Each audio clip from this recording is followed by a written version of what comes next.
చూపించాలని నేను కోరుకుంటున్నా.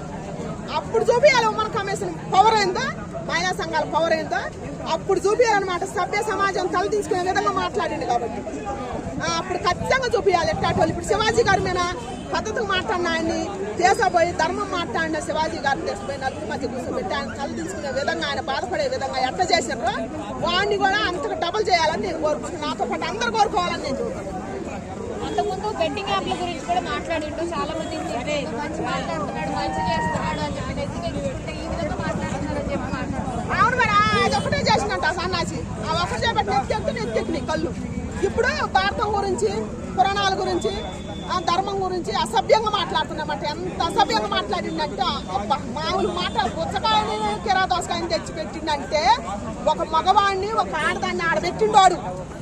అట్లాంటి వ్యక్తికి ఏం చేస్తారో ఈ సమాజం, ఈ కమిషన్, ఈ ఉమ్మడి కమిషన్, ఈ మహిళా సంఘాలు, ఈ గవర్నమెంట్, ఈ పెద్దలు, ఇండస్ట్రీ పెద్దలు ఏం మాట్లాడుతారో, అసలు ఏం మాట్లాడుతారో చూడాలని ఉంది నాకు. శివాజీ గారిని తీసుకుపోయి కూర్చోబెట్టారు కదా మగజాతి ఆనిమించాలి. మరి అట్లాంటి సన్నాసిని కూడా తీసుకొచ్చి ఏం చేస్తారో చూడాలని ఉంది నాకు కూడా. నన్ను ఏం చేయలేరు అంటున్నాడు అవినాష్.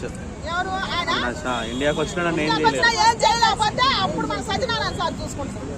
సత్యనారాయణ సార్ సవాల్ ఇస్తారు. మనం నన్ను నువ్వేం చేయలేవని సవాల్ ఇస్తాం. మనం ఆయన సత్యాన్ని నేను చూపిస్తాడు. అసలు సమస్య ఉంటేనే కదా తేలేదు బలబలం. ఎందుకు మరి ఈ విధంగా మన భారతదేశం గురించి ఇంత తప్పుడుదో అనేది పట్టిస్తున్నాడు? మన అదే కదా నేను చెప్పేది, మన భారతదేశంలో పుట్టి మన తెలుగు వాడైపోయి మన సంస్కృతిని, మన సాంప్రదాయాలని పక్క దేశాల వాళ్ళు నేర్చుకుంటారు.